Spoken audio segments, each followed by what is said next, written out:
Hello and welcome to the Final Whistle season review of Hibs 2018-19 campaign with me, Daniel Waterson. An eventful season that started by cheering John McGinn onto the pitch at Linlithgow in June and then off it at Wembley 11 months later. Congratulations, John. We also scored over 80 goals and had a terrace chant to What's Going On by 4 non-blondes prove popular. It was that kind of season. Coming up, James and I reminisce over the highs and lows of the campaign before handing out our own alternative end of season awards that are about as thought out as a Hearts kick-off routine at Hampden. But to get started, let's remind ourselves of some of the highlights of the first half of the season, courtesy of Hibs TV's excellent commentary team, Cliff Pike, John Stevens, Keith Reid and Dave Armstrong.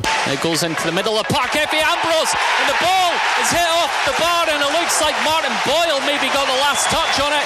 I don't know who it is that's going to be claiming that one, Keith, but all that matters is that Hibernian have pulled the goal back. Lewis Stevenson on the left hand side of the park on the edge of the 18-yard box gets a crossing. It's gone all the way to the back post. David Gray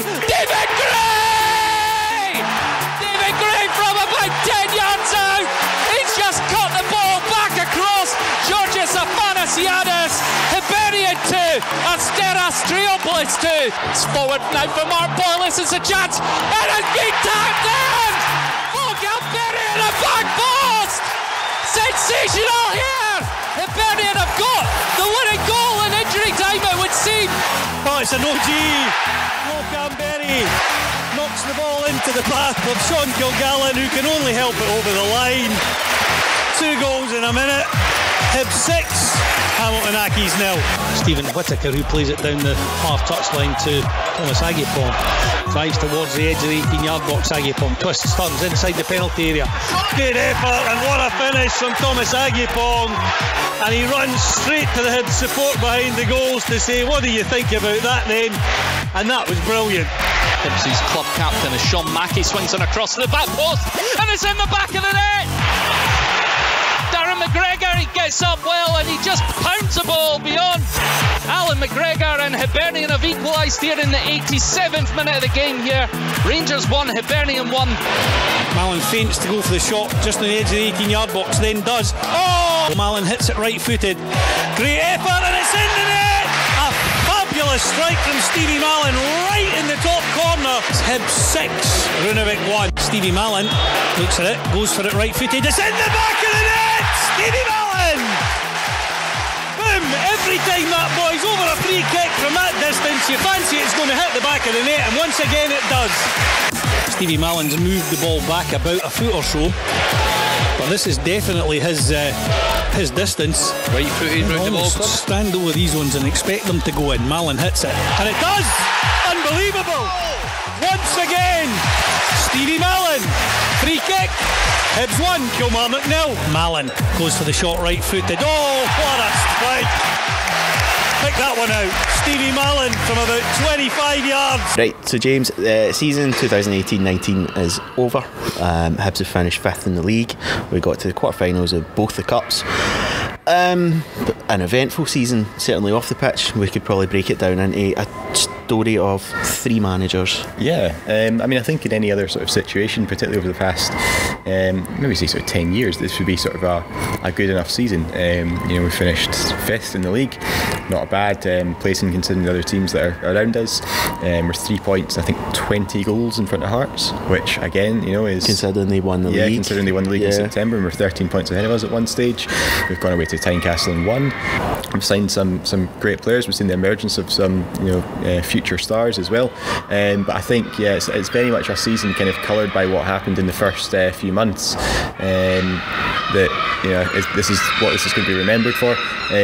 What I would say is, I am very optimistic for the next campaign, but this season it's been very, very weird. I think is probably the best way to describe it. It's almost like it's come full circle. So it started with sort of optimism and people really excited about what we could do, and then it got to like a midway point where we were like, oh man, it's like back to the banter years all of a sudden, like what's going to happen. But we've come right round, and again we look at optimism, and I think you only need to look at the season ticket sales so far to see that the fans are well and truly invested in the new managerial team. Yeah, and I think the transition from for me, the real killer was it wasn't the sort of the losing to Hearts here, it was the game against Livingston at home, which must have just been about a week before it, where it was complete apathy. I think you could kind of see that there was a lot of season ticket holders not turning up because what was being offered on the pitch just wasn't good enough. We looked second best to a Livingston team who, all right, have had been a surprise package of the season really in Scotland, but we should really be beaten, and we were sort of very lucky in the end to come away with a point. That for me was really sort of a very low point in the season, and obviously Hearts coming here and winning a week after that, or not long after that, only added to that sort of malaise at that point. I think it was very clear that something had to change. I don't think anybody expected to change in quite so dramatic circumstances, but they did, and it's it's certainly looking very positive under Paul Heckingbottom for the 2019-20 season. Yeah, you were in Australia when we went to Rugby Park at the start of December. Still was not far enough away, to be honest. That was the game where you kind of thought something like this maybe looks beyond repair now. That it can't be stated enough. So we do the social media and we get sent the team lineup, and we can always guess what the comments are going to be on Twitter and Facebook roughly. And I remember opening that team lineup at Rugby Park that day and just thinking, this isn't going to go down well. This is not going to go down well at all. And we lost the goal within the opening 5 minutes, and the whole selection and game plan. Evie Ambrose played midfield that day. There was a point in this season where it was just, as you said, the banter years really kind of reared their ugly head again. You were starting to sort of not lose faith, but you were really starting to kind of wonder, we had sort of our time in the sun now. That Scottish Cup victory was sort of fading very quickly into the past. You were suddenly looking at a club where we'd lost one of our best players in a very long time in John McGinn in the summer, and we're suddenly looking like just regressing to a point where we were just in the league, and that was it. But fair play to the players and fair play to the squad who are here at the end of the season, because it could have so easily gone that way, but a lot of them dug in extremely well, particularly in the latter part of the season. I think it's obviously helped with having the new manager coming in and sort of turning fortunes around. Obviously the last 3 games of the season haven't been ideal, but I think we've seen enough in those performances, even though they've all ended in defeat, to as we've already said, be optimistic for next season and a spine of a very good team. It's just adding the players around that and progressing from there. Yeah, and the season kicked off as far back as July. I remember a very sunny day in Linlithgow, going to see Hibs play Linlithgow Rose, and the optimism and the wave of positivity was there to be seen in the fact that there was so many Hibs fans there, whilst France and Argentina were playing out probably the tie of the tournament in the World Cup, and we were all watching Danny Swanson score a double against Linlithgow Rose. Simon Murray starting up front as well in that game, one of his few appearances this season. You were kind of expecting that bounce to keep going. I think it helps being in Europe, and one thing I would say is that it's been our best run in Europe for a very long time. I think we're very unfortunate to see it end the way it did against what was a good Malta team, and a Malta team with a very good player in Erling Braus Haaland, who I keep trying to mention at every opportunity in the vain hope that he's going to become like one of the best players in the world, and I can say I was there when it all started, but that was a great run in Europe as well, and some amazing trips, the Faroe Islands and Greece and Norway. Some of us got to enjoy those trips more than others. Some of us spent them on a stretcher, but that's by the by. It's that was certainly a great way to start the season. But I quite like the League Cup group stages; they're quite nice. Yeah, it was good fun last season, wasn't it? We got to go to some nice places. We get to do it again next season. But Europe was that was the best European run certainly I've seen in my life. Watching Hibs, probably many others as well. I have taken a note of the teams that we faced and how they've fared for the rest of this season. Excellent. So Runavik at the moment are 4th after 9 games in the current league campaign in the Faroes, and it's still very foggy. that was one of the most bizarre sights of the season, was not being able to see that second leg on TV, even though I was watching it. Yeah, it's the best game I've never seen. Yeah, to be honest. The bit when the juggler came on and let the lion escaped, and that was, I missed it all. The bit where Stevie Mallon put the ball through that flaming hoop, and somebody told me that we went 2-0 down in that game. That was too far fetched. Yeah, that was too far fetched. Probably finished 1-0. It's pretty dull, to be honest, wasn't it? But that got off to the game at Easter Road. I think we scored within a penalty in the opening minute. Yeah, something like that. Yeah. And we cantered it. It was like a nice throwback to the Dinaburg Inter-Total tie, where it was just routine. It was very Dinaburg. Same colours as well, wasn't it? Yellow and black that Runevik wore. That away leg was one of the maddest games of football you'd ever seen, because was it 6-1 we won here? Something like that, yeah. And I remember sitting in the pub and watching the Runevik game, and watching Runevik score almost straight from kickoff, and thinking, oh, they've scored, well, that's that. And then watching them score again, and then watching them have several chances and thinking, surely no, surely we can't be doing this. But yeah, I mean, what a ridiculous game of football it was. I mean, 6-4, Stevie Mallon scoring just a ridiculous number of goals from long range. Lewis Stevenson scoring an absolute raker. John McGinn, John McGinn header, I think we got in that game as well, from a corner. Or was that a header, or was I can't remember. It was a very close range finish. But yeah, what a truly ridiculous game of football that was, and very fun. It was very fun. Yeah, that's it. That's what it was all about. And then from there, it was Asteris Tripolis of Greece.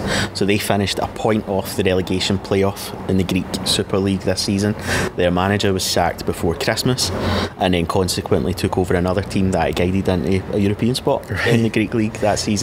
Now they looked like a really tidy team. I think it looked like curtains in the tie after half an hour when they went 2-0 up, and that was probably...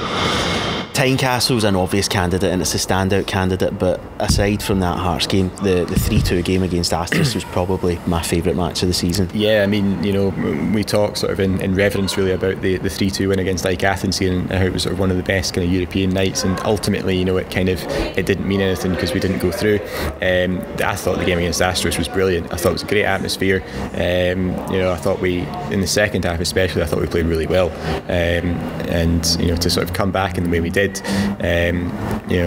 particularly sort of with David Gray getting that second goal. I mean, for anybody who listened to that game on Hibs TV and listened to John Stevens scream David Gray's name, and watching the celebrations after that, that's how much that goal meant, and then to score what was virtually the last kick of the game as well.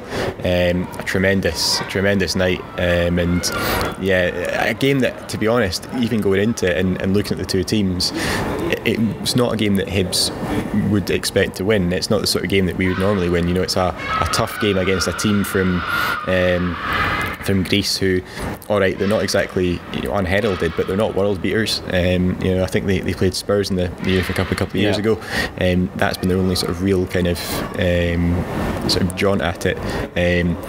But it's a team that's been in the group stages, and a team that's kind of tested in Europe, and by all accounts, when we played them, certainly we're coming off a good season as well. I think, did they get to the Greek Cup final? They got to the semi-final, yeah, and they lost to PAOK, so they won the league and cup. So I mean, that's not a bad team in theory, and I thought they had a lot of good players as well. The guy who has a ridiculous name that I can't even pronounce, who scored both the goals for Asteras in that game. You can maybe sort of point the finger at Adam Bogdan for the first one. The second one's an unbelievable strike. He scores from about 30 yards on the angle. The big lad, I think his name was Iglesias in midfield. Water Iglesias was Darren McGregor's best. Yeah, that was it was quite a tackle that by Darren McGregor. I thought he was a good player. There's a couple of other guys who I can't remember the name off the top of my head, who I thought looked like very, very tidy players.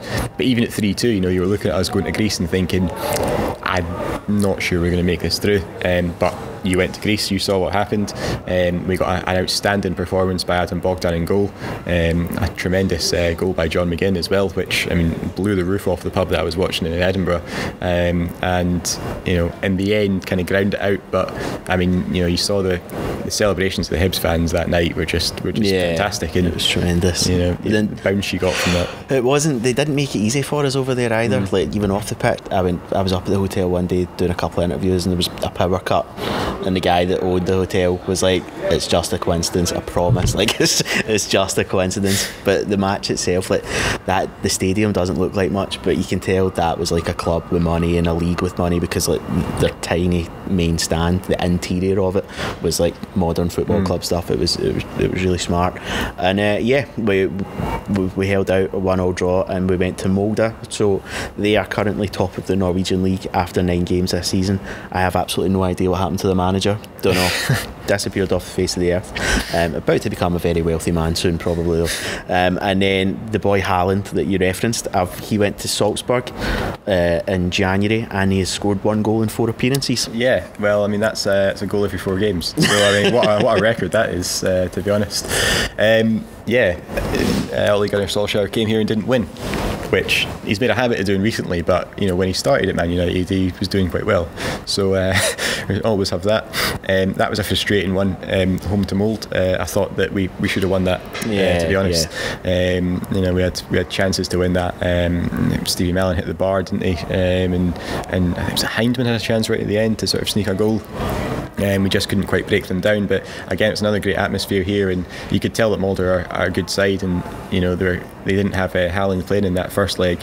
He played in the second leg in Norway, and I mean it showed, really, to be honest. He's obviously a quality player. I mean, you don't score a goal in 4 games without being a quality player in the Austrian league. So he's obviously going to be going on to sort of bigger and better things, and he was the real sort of apex for Molde in that game. I still feel like, you know, we could have gone there and sort of, you know, done a little bit better, but they gave Zenit a real scare in the next round as well, which says a lot about. And you know, it's a nice enough little stadium, nice little place. It was great to see it sort of basically taken over by Hibs fans. There was plenty of Hibs fans kind of made the journey, and you know, hats off, because it's not as if it's an easy place to get to. You know, it's up in the fjords. It's kind of, I think the nearest town from Molde that you could get to was Alesund, and it was about 3 hours away. Fair play to all those who made the trip, however they got there. But disappointing sort of to 3-0 in the end. I think was probably a bit harsh, and as I think Molde probably deserved it over the piece, but it would have been nice to get through and at least have a go at Zenit. You know, at that point it's really all or nothing. It's 1 round from the group stages, and we had the flights priced and everything, but I think the visa was going to be an issue. The visa was going to be an issue in Russia in like 6 days' notice. But so the league campaign started positively. We started with a 3-0 win against Motherwell, and then obviously dropped out of Europe. We got to the next round of the Cup, beating Ross County. Darryl Horgan had a very good debut there, and up until we beat the Hamilton, I think it was 24th October, we beat Hamilton Accies 6-0, and up until then everything was kind of cushy, like with a couple of sort of disappointing results along the way, but generally positive. We were where we expected to be in the league, and then pretty much from the day we beat Hamilton 6-0 onwards, every result was a surprise, and I include the 2-0 win over Celtic in December, because no one expected that day because of the form elsewhere. And you couldn't pinpoint it to one moment. It was just such an inexplicable and bizarre dip in form. Yeah, I mean, we put 6 past a Hamilton team who are the great survivors in this league and who we've had a terrible record against for a number of years now. In what was a very good performance, albeit against, you know, Hamilton were very poor in that game. I think it was the international break the week after that, and from whatever reason, you know, as soon as we came back from the international break, it was like watching a different team. We were playing with no confidence whatsoever. We were playing just, you know, terrible football. It looked like we'd run out of ideas in October, and you may be looking at that and going, well, our season started in July, and you're kind of almost using that as a comfort blanket a little bit. But you're right, I mean, everything really up until what was it, the last week in January, virtually, it just complete sort of apathy and just reeked of a side that needed some new ideas and needed some new blood. And you're right, I mean, that 2-0 win over Celtic, you know, and we scored after, what was it, 46 seconds? Yeah. Slivka scores. What a goal that was as well. It was only recently Whittaker's touch that was a brilliant goal. Yeah, and sort of worked right from the back corner into the box and into the net. Similarly with Flo Canberry's goal in that game, it's an absolute rocket as well, right in on the angle. And yeah, I mean, at that point you're kind of looking at it and going, maybe this will be a pick up in fortunes, but it just didn't seem to get any better from there. it kind of, you know, like we say, sort of Hearts came here and won. There was that terrible game against Livingston. There was a terrible game against Kilmarnock that you mentioned. I think we throw away the 2-goal lead against Dundee at that point as well. It was a 2-2 draw with St Mirren. 2-2 with St Mirren, where Adam Hamill scores from inside his own half. Shut up! Unbelievably didn't get goal of the season. Yeah, incredible. And obviously, you know, there's that 1-0 defeat away at Motherwell, which, I mean, that was kind of... Well, that proved to be the last, but I remember it was the one where we kind of looked at each other at the end of the game and were like, okay, let something, a change may not be the worst thing in the world. Yeah, I mean, that was very, very poor. You know, it was. I mean, it didn't help that it was an absolutely freezing cold Wednesday night in Motherwell. You know, ice on the ground. We never really looked like scoring, and again, you know, possibly fortunate that it was only 1-0, because that could have been a real doing for us, to be honest. At that point, if you'd been offered the top 6 space, you probably would have laughed if they said you'd finish top 6 now, and then to get to the stage we did, where not only did we finish top 6, but up until 2 or 3 games left, we actually felt like we had half a chance of getting Europe. Yeah, and you know, we talked about this at the start of the show, that you know, the transition from that game against Motherwell to now, where, you know, that was a defeat where everybody went away and just thought, this is hopeless, you know, and this is really bad, to today, where, you know, even though we lost the game in 2-1, we didn't deserve to lose the game, and everybody's sort of coming away, you know, feeling relatively optimistic and looking forward to the League Cup starting again, you know, which is testament to the work that, you know, the board did in attracting a new manager and what Eddie May did, and, you know, his sort of short time in charge and sort of making sure everybody was, you know, still up for the fight. I think that 3-1 win away at St Mirren, which Eddie May took charge of, was hugely important, in terms of sort of keeping, you know, our confidence in some sort of order, you know, before Paul Heckingbottom comes in. But you know, it was never going to be a quick turnaround. We had a good boost when Paul came in the door, and we're now starting to see sort of, you know, where he needs to work on, but I have confidence that he can do it. I have confidence he's the right man for the job. Before we get into the awards then, let's remind ourselves of the best bits of the season from January up until May. Stevie Mallon swings it in, it's gone right into the centre of the goal, and it's been cleared off the line, but comes straight back the way, and it's been knocked in there by Darren McGregor. Managed to get his foot on the ball, and he's powered it into the roof of the net there. Hibs are now 2-1 up here in Paisley.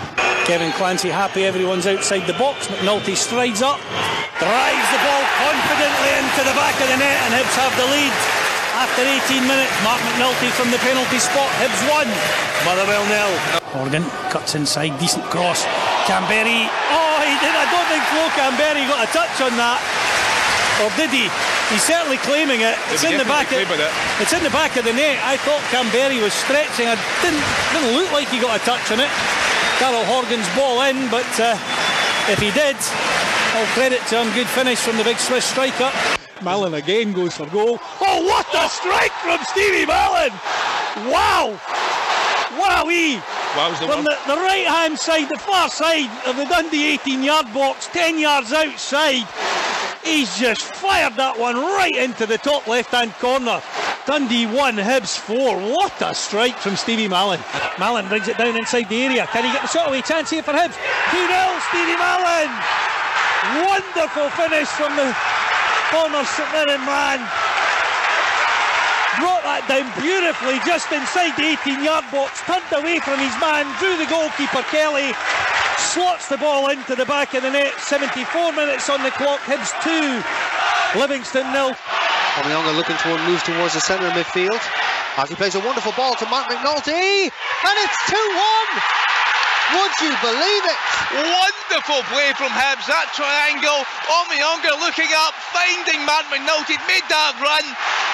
Perfect position. He slotted the ball past the out-rushing Cammy Bell to give Hibs the lead here at McDermott Park. St Johnstone 1, Hibs 2. McNulty's in behind his man, goes for the byline on this main stand side. Has he got support? He has. Horgan scores! What a piece here in the Edinburgh Derby. Canberry, shot for Mallon, decent ball for Horgan. Can he get the shot away? He can. What a finish from Darryl Horgan! Wow! Great work by Hibs there. Threaded through for Horgan, left-footed, bulleted beyond Lamal into the bottom left-hand corner of the net as we look at it. 55 minutes on the clock. Hibs have the lead here in the Edinburgh Derby. Hearts 1, Hibs 2. We try and, well, I was going to say we've only done this once before, but we try and veer away from the kind of usual stuff. There's been player of the years and goals of the season's dished out, so here's our alternative final whistle awards. I gave you some questions yesterday to think about. I have not thought about them at all, good. So that's good. Excellent. So first one is the Ryan Poaches Tackle of the Season award, sponsored by, because the reason I'm saying it's sponsored by is because you've just mentioned Darren McGregor versus Iglesias of Asteris was possibly the best tackle of the season. I remember interviewing him before and he compared it to WWE. Like, he himself was like, yeah, I went full WWE with that one.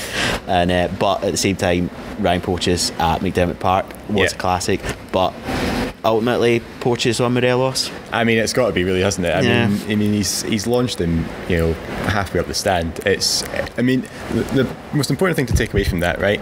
Was it a bad tackle? In some eyes, yes. Did he win the ball? In some eyes, yes. Was it very funny?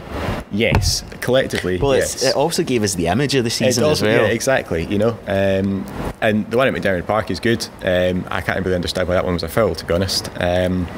I still think his tackle on Lee Cattermole, albeit it was last season, was the best that he's ever put in. That's purely because it was on Lee Cattermole, though. on the kind of announcement of Ryan Poaches winning this award is why Scott Allen is coming back, because he won that title on the last day of last season with his tackle on Jordan Rossiter, so he's back to reclaim his crown. Exactly. And I think he'll probably have quite a positive impact up front as well. Which, I mean, if that happens, then great. But really, he's coming back to win that award. But I mean, congratulations to Ryan on winning his award this season. Well done. It'll be in the post. Yep. So next one, I've got the funniest moment of the season. My recommendation for this is the Scottish Cup tie between Hibs and Elgin City. Marvin Bartley picks the ball up from 35 yards out. The crowd shout shoot.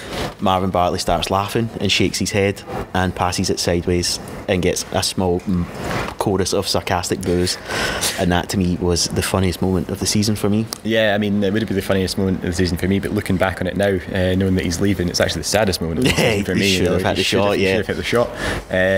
Personally, that's got to be up there. I feel this might win in another category, and I might be slightly biased, but I think Adam Bogdan dying against Livingston was obviously that was a huge moment. I thought that was hilarious. I don't think Adam Bogdan was that impressed, and I don't think the Bogdan family were that. He's haunted you ever since.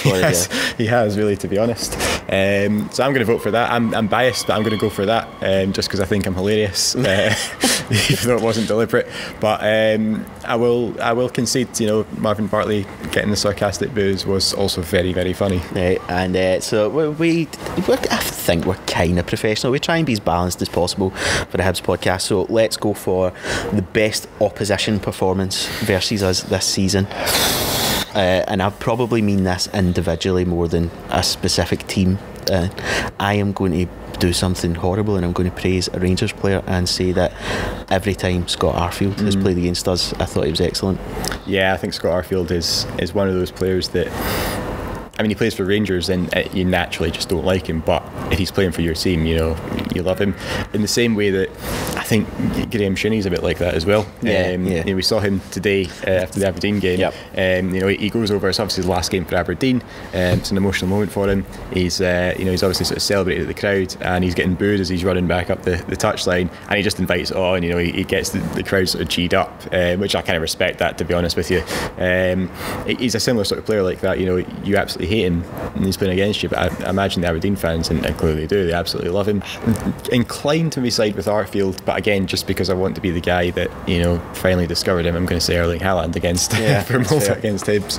Arfield a close second, and potentially Graham Shinney in that League Cup game with Aberdeen third. I thought he was very, very good that day. So that's enough trying to be nice to other players. Plenty. Your best individual Hibs performance of the season. My immediate thought was Adam Bogdan in the return game against Asteris, especially considering how the first leg had went, and he was possibly responsible for both the goals. He accepted that himself. I remember he made one save in particular from a corner which was just stunning, and when I interviewed him after the game, it was fine, and he actually came back.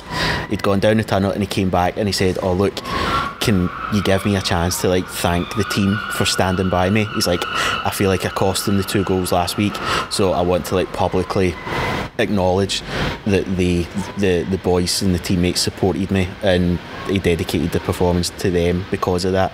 So for that alone, I would say Bogdan versus Asterisk for me. Yeah, and say Daryl Horgan against Hearts at Tynecastle. I think anybody who scores 2 goals in a derby win against Hearts deserves it. Was he a standout performer for the game? Probably not, but you know, those 2 individual moments of brilliance have won us the game. It's our first win at Tynecastle in 5 years, and he's written himself into Hibernian legend there. Your biggest surprise of the season? So for me, I've got Effie Ambrose's departure, just completely out of the blue at the start of January. Should we have a moment of silence? Yeah. Just shut up, be respectful. The seagulls are making an absolute racket. But yeah, it's something that I'm still not really over. I think that this might seem kind of harsh, but the way the Emerson Heinemann deal panned out surprised me. I thought he was going to be a fantastic player for us. He just looked like it'd only been 2 seasons ago he got Rangers Young Player of the Season, and he'd only been there for 6 months, and the way that kind of ended was a big surprise to me. So they are my 2 suggestions. Yeah, both good suggestions. I'm going to go for the Renaissance at the start of the season. I think David Gray he was sort of toiling a little bit last season to get in the team. Effie Ambrose was obviously playing extremely well, and when we did play 3 at the back, it tended to be Martin Boyle used as a wing back, and you wondered if the injuries were just starting to catch up with David a little bit. But he came back into the team at the start of the season. He was just absolutely outstanding. He just could not, you just couldn't fault him. He gets the goal against Asteras. He put in 2 or 3 really good performances at the start of the season, and it's been similar towards the end of the campaign. He's had a couple of really good performances as well. But I definitely think at the start of the season, he can make a campaign for being one of our most important players. And I think just having him on the pitch is just as important as him actually sort of performing. On a similar note, I'll throw Darren McGregor the second half of this season in there as well, because he maybe necessarily wasn't getting a game with the emergence of Brian Porteous and form of Paul Hanlon, and then when obviously we lost Ryan to injury, Effie left unexpectedly, and he has been a colossus since coming back into the team. He was outstanding the second half of the season. Absolutely, and the way I think back to that game against Rangers at Ibrox, where we got a point from absolutely nothing. It's a great header for him to score the goal, and I thought he was excellent in that game as well. And he's had a couple of really good performances here. So yeah, I mean, take your pick. There's been plenty of surprises this season. Yeah, that's true. Your highlight of the season. So for me, I've gone for the European run, the impact of Paul Heckenbottom and Robbie Stockdale, and the return of Wimpy and Dingwall next season. I mean, that's got to be right up there. I think the European run's a great shout. Definitely into that. Again, I'm going to say the win at Tynecastle. Never seen us beat Hearts at Tynecastle before, so that's one for me that I'm going to remember forever, and so have Daryl Horgan to thank in a big way for that. Yep, and then the low light for me. This could be a long category, this one, to be honest. Kilmarnock away in December was the absolute as bad a Hibs performance I've seen since we get relegated. And the other thing was investing in a calendar. Because come the end of January, that was a very out-of-date calendar. Did you not also buy an Effie Ambrose fridge magnet as well? That was last season. I bought an Effie Ambrose fridge magnet. That's a shame. That could be in there with a shout. I've still not taken it off my fridge. It's the only fridge magnet I have on my fridge. I think I picked out the one at Livingston, but I think that 1-0 defeat away at Motherwell, I mean, that was a bad one, and also losing to Hearts here as well. Those were two that you kind of got home and you just didn't want to talk to anybody after that, to be honest.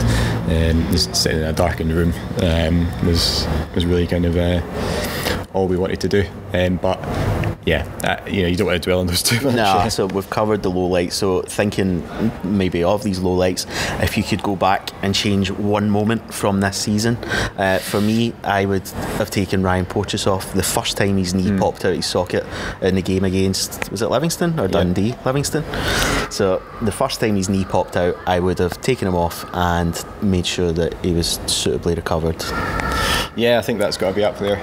I think not, holding Effie Ambrose under some form of hostage nature is obviously up there as well. I'm going to choose Marvin Bartley not shooting against Elgin though, just because he's leaving now. So. your early predictions for next season. I am going to be very, very bold and say that based on what we've seen so far and the situation that we're in and looking at our opponents, I think it kind of looks, I would imagine by the time this goes out, Steve Clarke will be the Scotland manager.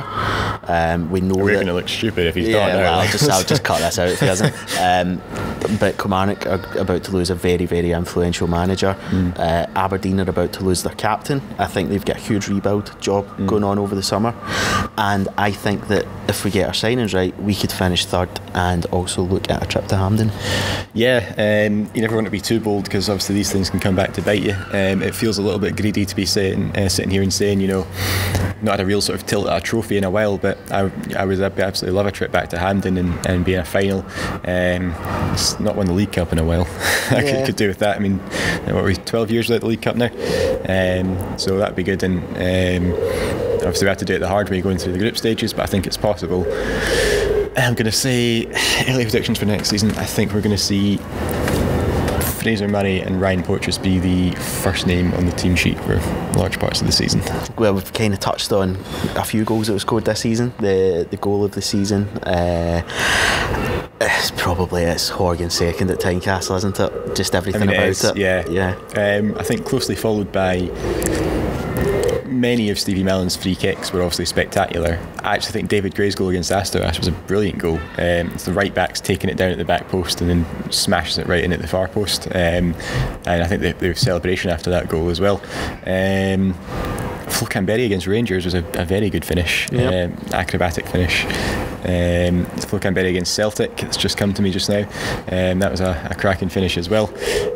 But you know, they're all great finishes, and you know, some of them help us achieve great results, but none of them helps us achieve a derby win at Tynecastle, and Daryl Horgan's did. So Daryl Horgan, he could be the answer for every question, really, to be honest. So it could be the answer to this one as well. We are going to go for a player of the season. I am going to rather controversially say Effie Ambrose. Yeah, I think Effie's made a good good enough impression in the time he was here to certainly be in with a shout at that crown.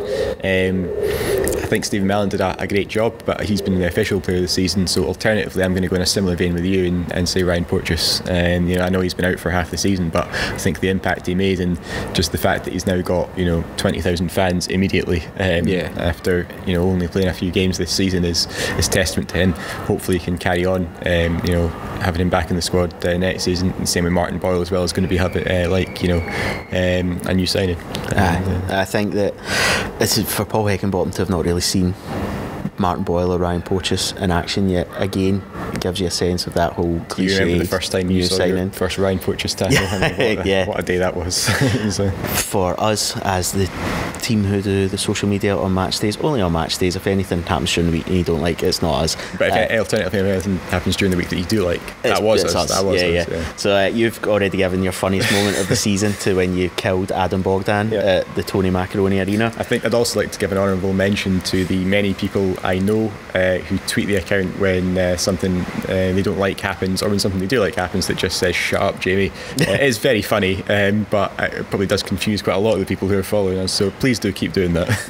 I enjoyed I say enjoyed. I can look back and kind of laugh at the fact now that the game we lost against Hearts at Easter Road, I posted that we were 1-0 up at half time on the graphic, and it took about 2 or 3 minutes before someone said, "You realise that you've tweeted that Hibs are winning 1-0. I feel like that's probably a good point to wrap up. To be honest. Yeah. That was like 35 minutes of chat of a very exciting season. Should we do it again in like a month? It doesn't feel like you get much of a break. Yeah, what's the first friendly? Arbroath.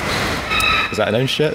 Well, they done Heckingbottom and Stockdale done a thing at the Hibs club, and they said that it's Arbroath, Carlisle and Dunfermline. Yeah. So yeah, we should probably do that. And the League Cup draw is probably taking place by the time this goes out, because it's very, very early on. It should be interesting. A lot of new teams in the league. Potential trip to Cove Rangers in the League Cup. I hope that's a group stage game, because I don't fancy that on a Tuesday night, to be honest. It's a long way to go. You look at that and you just want new grounds that you've not been to, preferably on sunny days. So I'm trying to think. I've never been to Brecon. I would like to go and see the Hedge. I've never been to Gayfield Park. I'd quite like to go to Gayfield Park. And in fact, any of these sort of Tayside teams, Forfar, Montrose and all that. Never had a Bridie at Forfar. Quite fancy that. I'd rather we avoided teams like Cove and Ross County, because Ross County wasn't a fun trip last time. That was I just made a night of it, so it was fine. I was alright with it. But yeah, I mean, the League Cup's always fun to be in. There's some interesting teams in there. Hopefully, it's I don't want to say an easy group, but a group that at least allows us to find our feet in the campaign. We can breeze past it. Queen's Park, Queen's Park away. Queen's Park at Hampden would be good, because that's like 10 minutes from my flat. So I'm all for that. That'd be a good one. I imagine we take through like a decent enough support for that as well. And you want to get us to Hampden as early as possible. Hampden in July would be great. Yeah, bring it on. 2 afterthought notes just from listening back to that. Evidently we were way off our League Cup predictions, other than how early the draw is, and I'm honestly not as in love with Effie Ambrose as it sounds, at least I think. So that's that for this episode, and indeed this season on The Final Whistle. Barring any disasters or anyone at the club actually listening to this and coming to their senses, we should be back for the 2019-20 campaign and will be as informative as ever. My thanks to James Delaney for joining me throughout, but mostly a massive thanks to all of you for listening in your thousands. So until next season, have an excellent summer and join us next time on The Final Whistle.